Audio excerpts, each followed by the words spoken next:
పంట చేతికొచ్చే సమయంలో వడగళ్ల వాన రైతులకు కన్నీరు మిగిల్చింది. అకాల వర్షాలు పెనుగాలులకు రైతులు కుద్దిలవుతున్నారు. భారీ ఈదురుగాలులకు మామిడి తోటలో కాయలు పూర్తిగా రాలిపడంతో మామిడి తోటల యజమానులకు తీవ్ర నష్టం వాటిల్లింది. రాలిన మామిడి కాయలను చూస్తున్న రైతులు కంటతడి పెడుతున్నారు.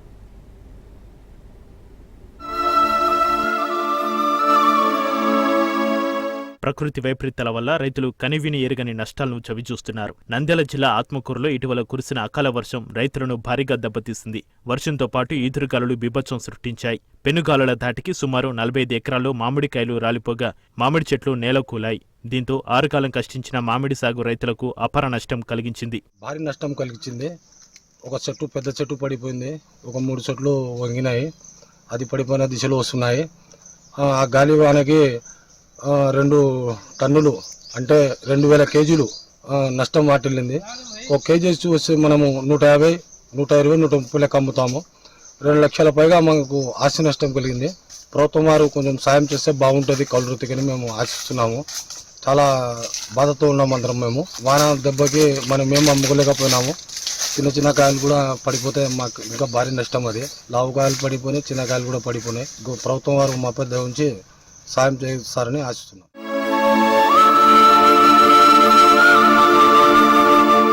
మామిడి తోటలను కన్నబిడ్డలా చూసుకుంటున్న రైతులు పెనుగాలుల ధాటికి నేల రాలిన మామిడికాయలను చూసి కంటదడి పెట్టుకుంటున్నారు. లక్షల్లో ఖర్చు చేసి సాగు చేసిన మామిడి పంట చేతికొచ్చే దశలో నేల రాలడంతో రైతులు కంటదడి పెడుతున్నారు. అకాల వర్షాలు పెనుగాలుల ధాటికి నేల రాలడంతో మామిడి సాగు చేసే రైతులు తీవ్ర నష్టాన్ని చవిచూస్తున్నారు.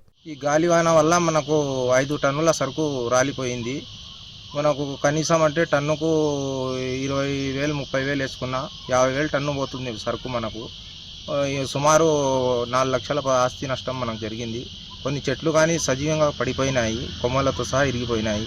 అవి మళ్ళీ జీవించాలంటే ఆ చెట్లు తీసేసి మళ్ళీ కొత్త చెట్లను నాటాల్సి వస్తుంది. అవి గ్రోత్ రావు. దాని మీద కొన్ని పిడుగులు ప్రభావం కానీ ఉంటుంది చెట్ల మీద.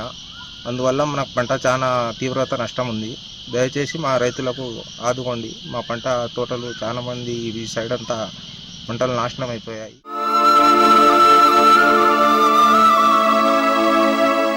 ఆత్మకూరు మండలంలో ఇటీవల కురిసిన అకాల వర్షం పెనుగాలుల ధాటికి సుమారు 45 ఎకరాల్లో మామిడి నేలరాలగా కొన్ని చెట్లు పూర్తిగా విరిగిపోయాయి. వేసి ప్రారంభం దశలో కోతకొచ్చిన మామిడికాయలు అకాల వర్షానికి నేల రాలడంతో ఎందుకు పనికి రాకుండా పోయాయి. మామిడి రైతులు మాత్రం నష్టాలను తట్టుకోలేక తల్లడిల్లిపోతున్నారు. ఈ విషయంపై హార్టికల్చర్ అధికారిని సంప్రదించగా మామిడి రైతులకు పలు సూచనలు చేశారు. నెక్స్ట్ ఉన్న కాయలనైనా మనం జాగ్రత్తగా చేసుకోవడము చాలా ఇంపార్టెంట్. ఇప్పుడు మనకి చెట్లకి కాయ ఎదిగే దశలో ఉంది కాబట్టి 13-0-45 అలాగే సూక్ష్మ పోషకాల మిశ్రమము 5-5 గ్రాముల చొప్పున 1 లీటర్ నీటికి కలిపి పిచికారీ చేసుకోవడం అనేది చాలా మంచిది. దాంతోపాటు ప్లానోఫిక్స్ అని దొరుకుతుందండి. అది కూడా 20 లీటర్లకి 5 ml అంటే 0.25 ml 1 లీటర్కి మాత్రమే. అంటే దీన్ని చాలా జాగ్రత్తగా వేసుకోవాల్సి ఉంటుంది. ఇది పిచికారీ చేసుకోవడం వల్ల కూడా కొంత ఆ రాలే దాన్ని మనం అరికట్టచ్చు అనమాట. దీంతోపాటు ఏంటంటే మనకి ఈ కాయలు బాగా పెరిగిన తర్వాత దాన్ని కోత చేసే విధానం కూడా చాలా జాగ్రత్త చేసుకోవాలి. మామూలుగా పాత పద్ధతుల్లో కొంచెం చెట్టుని బాగా కదిలించడము, బాగా చెట్టుని బాగా ఊపేస్తే కాయలు రాలిపోతాయి. ఇలాంటి మెథడ్స్ ఇంకా కూడా ఫాలో అవుతున్నారు. ఇట్లా కాకుండా హార్వెస్టర్స్ ఉంటాయి, దాపోలి హార్వెస్టర్స్ అని దొరికితే మనకి చక్కగా వాటితో కనుక మనం చేసుకోగలిగితే అంటే తొడిమతో సహా కట్ చేసుకొని వాటిని మార్కెట్కి మనం తీసుకెళ్ళగలిగితే కనుక మంచి రేటు వచ్చే అవకాశం ఉంటుంది.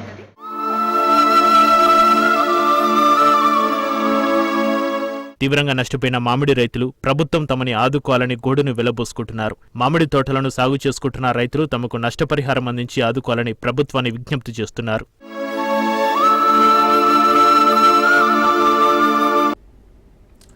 కలలు కలలుగానే మిగిలాయా?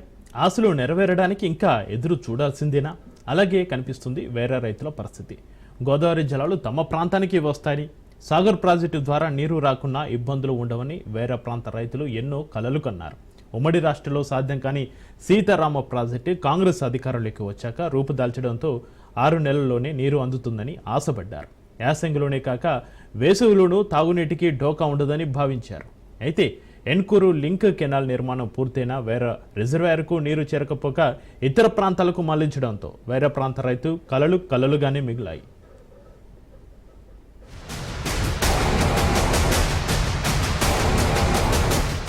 సీతారామ ప్రాజెక్టు ప్రధాన కాల్వ నుంచి ఏన్కూరు సమీపంలోని ఎన్ఎస్పీ కెనాల్లోకి గోదావరి నీరు చేర్చేందుకు గాను రాజీవ్ లింక్ కెనాల్ నిర్మాణానికి సంకల్పించారు. ఈ మేరకు గత ఏడాది మార్చి 13న డిప్యూటీ సీఎం భట్టి విక్రమార్క సహా మంత్రులు ఉత్తమ్ కుమార్ రెడ్డి, పొంగులేటి శ్రీనివాస్ రెడ్డి, తుమ్మల నాగేశ్వరరావు శంకుస్థాపన చేశారు. ఈ కెనాల్ నిర్మాణం ఇటీవల పూర్తవటంతో గత నెల 5వ తేదీన మంత్రి తుమ్మల నాగేశ్వరరావు గోదావరి జలాలను విడుదల చేశారు. ఈ నీరు సాఫీగా ముందుకు సాగి ఎన్ఎస్పీ కెనాల్లోకి చేరింది. ఆపై నీరు వైరా రిజర్వాయర్ లోకి చేరాలి. అలా జరగకపోగా సత్తుపల్లి నియోజకవర్గంలోని కల్లూరు, పెనుబల్లి, సత్తుపల్లి, వేంసూరు మండలాలకు మల్లాయి. ఏన్కూరు సమీపాన ఎన్ఎస్పీ కెనాల్ నుంచి 13 కిలోమీటర్ల మేర జలాలు ప్రవహించి తిమ్మారావుపేట ఎస్కేప్ లాక్ల ద్వారా వైరా రిజర్వాయర్ లోకి చేరాల్సి ఉంటుంది. ఇందుకోసం అధికారులు ముందుగానే లాకులు కూడా ఏర్పాటు చేశారు. అయితే లాకులు వెయ్యకపోగా నీటి ఉధృతి లేకపోవటంతో వెనక్కి రాలేదు. 600 క్యూసెక్కుల నీరే కెనాల్లో ప్రవహిస్తోందని, ఇది 800 క్యూసెక్కులకు చేరితేనే నిమ్మవాగు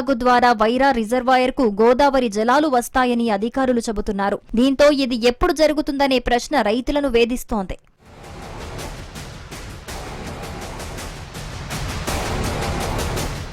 సీతారామ ప్రాజెక్టులో భాగంగా 104 కిలోమీటర్ల మేర కాలువల తవ్వకం పూర్తయింది. జూలూరుపాడు మండలం వరకు ప్రాజెక్టు పూర్తి కాగా భద్రాద్రి కొత్తగూడెం జిల్లాలో కొంతమేరకు పెండింగ్ లో ఉంది. సత్తుపల్లి మండలం యాతలకుంట వద్ద, కూసుమంచి మండలం పాలేరు వద్ద టన్నెల్ నిర్మాణాలు కొనసాగుతున్నాయి. మరికొన్ని చోట్ల భూసేకరణ సమస్యలతో జాప్యం జరుగుతోంది. పాలేరు వరకు ప్రధాన కాలువ నిర్మాణం పూర్తి కావటానికి సమయం పట్టనుండగా ఏన్కూరు వద్ద ఎన్ఎస్పీ కాలువకు గోదావరి జలాలు చేర్చేలా రాజీవ్ లింక్ కెనాల్ నిర్మాణం చేపట్టారు. దీంతో వైరా, సత్తుపల్లి, మధిర నియోజకవర్గాలకు తొలుత గోదావరి జలాలు అందుతున్నాయి. తొలి దశలో ఒక పంప్ హౌస్ లో ఒక మోటార్ నడిపించడం ద్వారా 1500 క్యూసెక్కుల నీటిని విడుదల చేశారు. గంటకు 3 కిలోమీటర్ల చొప్పున ప్రవహించిన నీరు జూలూరుపాడు మండలం వినోబానగర్ వద్ద రాజీవ్ లింక్ కెనాల్ కు చేరింది. ఇక్కడి నుంచి పరవళ్లు తొక్కుతూ 8.6 కిలోమీటర్లు ప్రవహించి ఏన్కూరు మండలం అక్కినాపురం తాండా వద్ద ఎన్ఎస్పీ కాలువలో కలిశాయి. ఆపై 12 కిలోమీటర్లు ప్రయాణించి 38వ కిలోమీటర్ల వద్ద యూటీ నుంచి వైరా రిజర్వాయర్ లోకి గోదావరి జలాలు చేరుతాయి. మధిర, సత్తుపల్లి మండలాలకు కూడా నీరు చేరుతుంది. సాగర్ కాల్వ నుంచి గోదావరి జలాలతో తొలుత వైరా రిజర్వాయర్ ను నింపుతారు. అక్కడి నుంచి వైరా, సత్తుపల్లి, మధిర నియోజకవర్గాల్లోని 1.20 లక్షల ఎకరాల ఆయకట్టుకు సాగునీరందించేలా ప్రభుత్వం ప్రణాళికలు రూపొందించింది. కానీ వైరా రిజర్వాయర్ కు నీరు రాకపోవటంతో రైతులు ఆందోళన చెందుతున్నారు.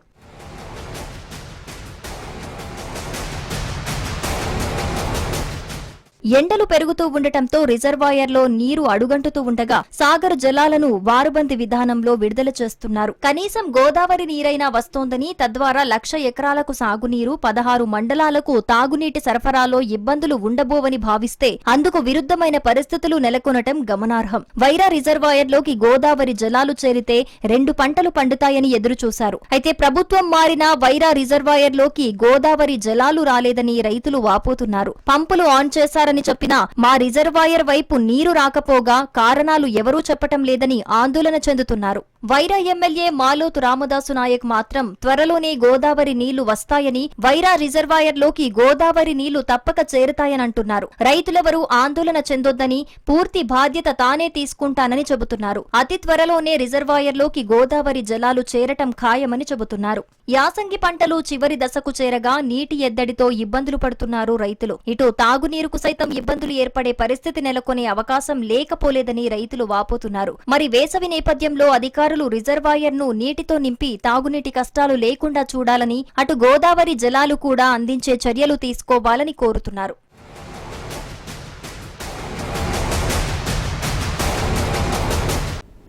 కర్ణాటకలో రిజర్వేషన్లు పెరగనున్నాయి. తమిళనాడు, జార్ఖండ్ తరహాలో కన్నడిగుల కోట పెరగనుంది.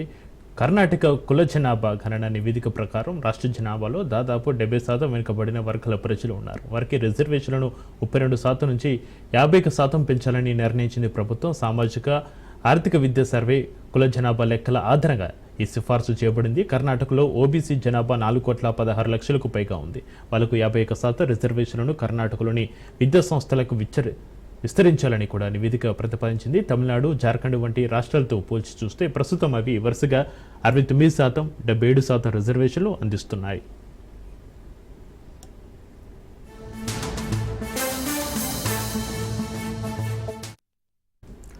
కర్ణాటకలో సుమారు 5.98 కోట్ల జనాభాలో ఓబీసీ జనాభా 4.16 కోట్లకు పైగా ఉంది. షెడ్యూల్ కులాల జనాభా 1.09 కోట్లకు పైగా ఉండగా షెడ్యూల్ తెగల జనాభాను 42 లక్షలకు పైగా ఉంది.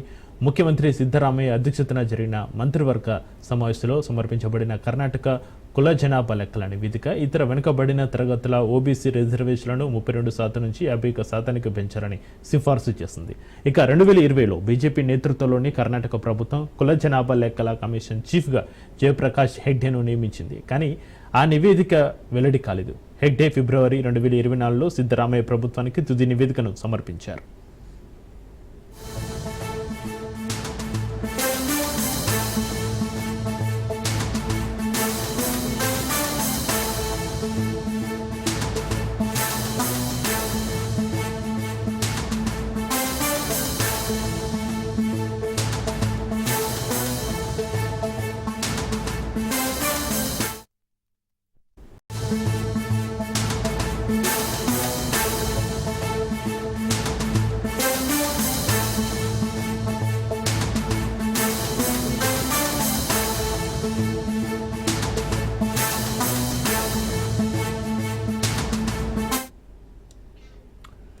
బ్రేకింగ్ న్యూస్ చూస్తున్న ప్రముఖ వజ్రాల వ్యాపారి మేహుల్ చోక్సీ అరెస్ట్ అయ్యాడు. బెల్జియం పోలీసులు మేహుల్ చోక్సీని అదుపులోకి తీసుకున్నారు. మేహుల్ చోక్సీని అప్పగించాలని భారత్ అభ్యర్థించినట్లుగా సమాచారం. దీంతో సిబిఐ విజ్ఞప్తి మేరకు బెల్జియం పోలీసులు అతన్ని అదుపులోకి తీసుకున్నట్లుగా తెలుస్తోంది. పంజాబ్ నేషనల్ బ్యాంకులో 13,500 కోట్ల రూపాయల మోసానికి పాల్పడ్డారని మేహుల్ చోక్సీపై అభియోగాలు ఉన్నాయి.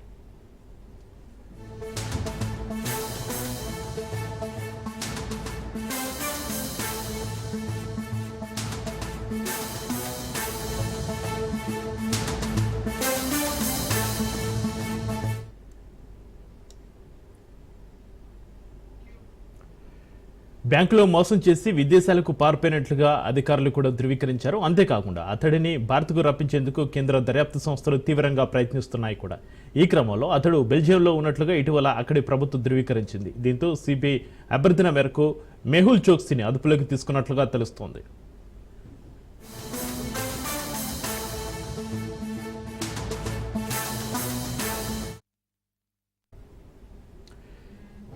ఇక ఇదే అంశానికి సంబంధించి మరింత సమాచారాన్ని మా ప్రతినిధి రత్నకుమార్ ఫోన్లో అందిస్తారు. రత్నకుమార్, ప్రముఖ వజ్రాల వ్యాపారి మేహుల్ చోక్సీ అరెస్ట్ అయినట్టుగా తెలుస్తుంది. బెల్జియం పోలీసులు మేహుల్ చోక్సీని అదుపులోకి తీసుకున్నట్టుగా తెలుస్తుంది. మేహుల్ చోక్సీ అప్పగించాలని భారత్ అభ్యర్థించినట్లుగా సమాచారం. ఈ మేరకు సిబిఐ విజ్ఞప్తి మేరకు బెల్జియం పోలీసులు అతన్ని అదుపులోకి తీసుకున్నట్లుగా తెలుస్తుంది. దీనికి సంబంధించి మీ దగ్గర ఉన్న డీటెయిల్స్ ఏంటి రత్నకుమార్? వివిధ బ్యాంకులకు వేల కోట్ల రూపాయలు ఎగ్గొట్టి విదేశాలకు పారిపోయినటువంటి ప్రముఖ వజ్రాల వ్యాపారి మేహుల్ చోక్సీని పోలీసులు అరెస్ట్ చేశారు. అతను బెల్జియంలో ఉన్నటువంటి విషయాన్ని కన్ఫర్మ్ చేసుకున్న తర్వాత పోలీసులు అక్కడికి వెళ్లి అతన్ని అదుపులోకి తీసుకొని అరెస్ట్ చేయడం జరిగింది. గత కొంతకాలం క్రితం నుంచే పంజాబ్ నేషనల్ బ్యాంక్ తో పాటు ఇతర బ్యాంకులను మోసం చేసి దాదాపు 13,500 కోట్ల రూపాయల మోసం చేసినటువంటి అభియోగాలు మేహుల్ చోక్సీ పైన ఉన్నాయి. సో అందులో భాగంగానే అతని పైన లుకౌట్ నోటీసులు జారీ చేసి అతన్ని అరెస్ట్ చేసేందుకు పోలీసులు రంగం సిద్ధం చేశారు. ఈ క్రమంలోనే సిబిఐ అధికారులు సైతం రంగంలోకి దిగడం జరిగింది. అతని ఆచూకీ కనిపెట్టడం కోసం తీవ్రంగా ప్రయత్నాలు చేశారు. అయితే ఈ క్రమంలోనే బెల్జియంలో అతను తలదాచుకున్నటువంటి విషయాన్ని బెల్జియం పోలీసులు కన్ఫర్మ్ చేసిన తర్వాత అతన్ని అప్పగించాలని భారత్ పోలీసులు అభ్యర్థించారు. ఇక సిబిఐ విజ్ఞప్తి మేరకు బెల్జియం అధికారులు అతని యొక్క ఆచూకీ తెలియజేయడంతో పోలీసులు బెల్జియం ఇటు భారత్ పోలీసులు అక్కడికి వెళ్లి సిబిఐ అధికారుల యొక్క విజ్ఞప్తి మేరకు బెల్జియం అధికారులు ఇచ్చినటువంటి సహకారంతో పోలీసులు అతన్ని అరెస్ట్ చేయడం జరిగింది. ప్రస్తుతం అదుపులోకి తీసుకొని ఇండియాకు తీసుకొచ్చినటువంటి ప్రయత్నాలు చేస్తున్నారు.